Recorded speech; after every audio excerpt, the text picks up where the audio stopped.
Hey gamers, Max here welcoming you to the February 14th episode of Yesterday's Games Today, the show that scours the news so you don't have to.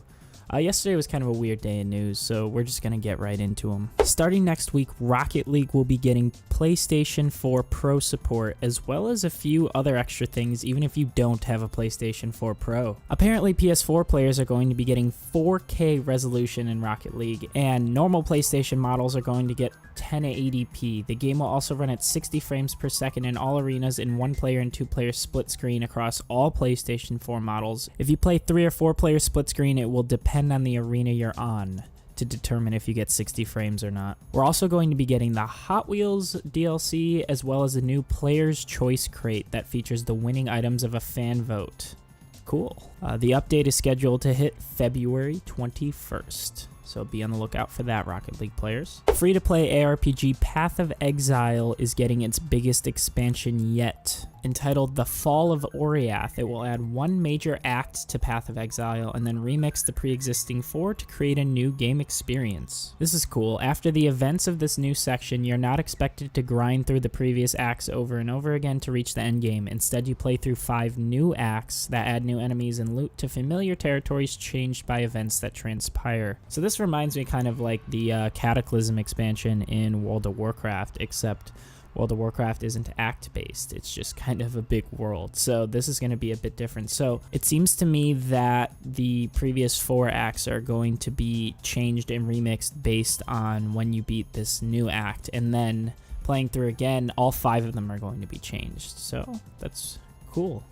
Cool. Be sure to check those out. Path of Exile seems to be a very well-loved game, very supported by the developers. It seems to be one of those ARPGs that's free to play.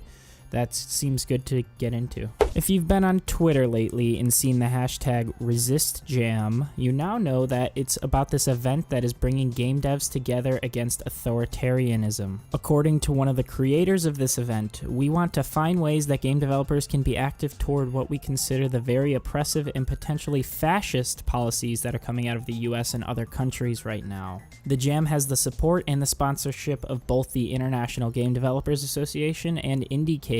Anyways, the point of Resist Jam is to create games that confront authoritarianism and the abuse of power. Apparently, non-violent games are going to be encouraged. And they are getting a whole bunch of pretty good indie developers, including the guy who made Starbound, Ron Gilbert, who worked on Maniac Mansion, and Rami Ismail, who worked on Nuclear Throne and a few other games. So they're going to try to be creating games kind of like Parable of the Polygons, Papers, Please, and Cart Life, ones that focus specifically on societal issues. Resist Jam runs from March 3rd until March 11th, and registration info is available on itch, or anyone watching this video can click on the link in the description. I don't really have too much of an opinion on this Resist Jam. I guess it's good that developers are getting together to create games for what they believe in. And I would recommend reading through this article. It's kind of long, and it brings up some interesting points about both sides of the political spectrum. So that's for you guys to check out and form your own opinions on. The devs working on the Apocalypse Now video game are asking for way more money than originally asked for. They were first asking for $900,000, and since then they've made about $175,000, but now they're asking for about $5 million to create a AAA experience based on the film, and they've opened up a second crowdfunding channel. They think it'll take about 4 years to make the game. We cannot make a video game that is authentic to the motion picture without the sufficient budget for a AAA title, so that requires a long-time crowdfunding platform. We also want to entertain the community. We're going back to telling stories around the campfires. He's comparing it to how Star Citizen approaches funding. I think Star Citizen isn't exactly crowdfunding experience you want to look for, considering that it's been quite a while now and not much has been seen of that game, and people are starting to get a bit wary of it. But if you think you can do better, then by all means, guys working on Apocalypse Now. Of course, we hope the game is going to be good. No one wants a game to turn out shitty. Blizzard is changing the way that you rank through Hearthstone's ladders. Apparently, their solution to all of the complaints lately is that players climbing the rank ladders in either standard or wild mode will hit floors at ranks 15, 10, and 5. Upon hitting those floors, they will no longer be able to D-rank with losses for the remainder of the month. So yeah, you go up. So you start at rank 25 and you have to try and make it to rank 1, and losing can derank you.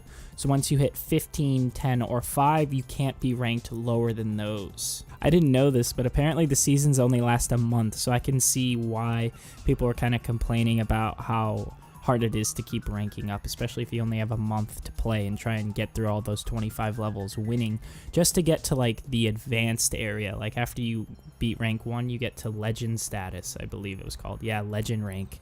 And then you just go from there, and that's when you're on like leaderboards and such. Well, hopefully that works out for you Hearthstone players. Injustice 2 adds Catwoman, Poison Ivy, and Cheetah to the roster. So in addition to Swamp Thing, which they talked about the day before yesterday, now we are getting these 3 new characters, bringing the game's lineup to 21 fighters. Wow. So this game is going to have a lot of people, not including the DLC that I know this game has. I know it has like 3 different tiers that people are kind of mad about. Hopefully the game turns out good anyways. I bet it will. The first one was awesome, and the second one looks to be nothing short of awesome as well. Nintendo has hinted at dropping GameCube games on the Virtual Console, which is a good thing for those who don't have a GameCube and want to keep playing those games. In an interview, they say, "We cannot really answer with precision because we have not announced anything about it at this time, but what I can tell you is that we are working on things that go in that direction." So basically, it's happening. That would be interesting to have GameCube games on the Nintendo Switch or even the Wii U, except the Switch would probably need GameCube controller support. I wouldn't want to be playing GameCube games on those Joy-Con things. Can you imagine playing Melee on a Joy-Con? Nah. GameCube controller all the way. Alright, and then lastly, The Legend of Zelda Breath of the Wild is getting a $20 expansion pass. 2 DLC packs, one that comes this summer and then one this holiday season. Apparently, the expansion pass bonuses come with 3 new treasure chests, which are like right when the game releases, if you have the pack. And then the pack coming in the summer adds a new challenge, a new hard mode, and an additional map feature, whatever the hell that means. And then DLC pack 2 coming in the winter comes with a new original story, a new dungeon, and additional challenges. So they're being pretty vague on this kind of stuff. Also, weirdly, the packs cannot be purchased individually, so if you want to get this stuff, you have to spend the $20 to get the full season pass. Yeah, I don't really get why they're being so vague about this stuff. Hopefully it'll be worth it. I was reading another article on Polygon earlier this morning, and they were talking about how Nintendo has always delivered when it came to DLC. I wouldn't really know. I've never really played many Nintendo games since the DLC era has been upon us. But I do know that like that year Luigi, that expansion to the Super Mario game, the Luigi expansion, I believe this was the Wii U version, that was apparently really, really dope. And it was only half the price, I believe. So maybe this will be something similar to that, and that we'll just be getting like a whole new kind of game, because they do say new original story, especially in DLC pack 2, so that makes me think that it's going to be somewhat large. You know, it's going to be somewhat fulfilling of a DLC pack, hopefully worth the money, but we'll have to see. Well folks, that's about it for today's episode. Make sure to like the video if this recap helped you. Let me know your thoughts in the comments below. What can I do better in the show? What opinions of mine did you agree or disagree with, or what are your opinions on these news stories? Also, be sure to subscribe for free daily news updates straight to your inbox every Thursday to Friday. Thanks for watching, guys. I will see you tomorrow. This is Max signing off.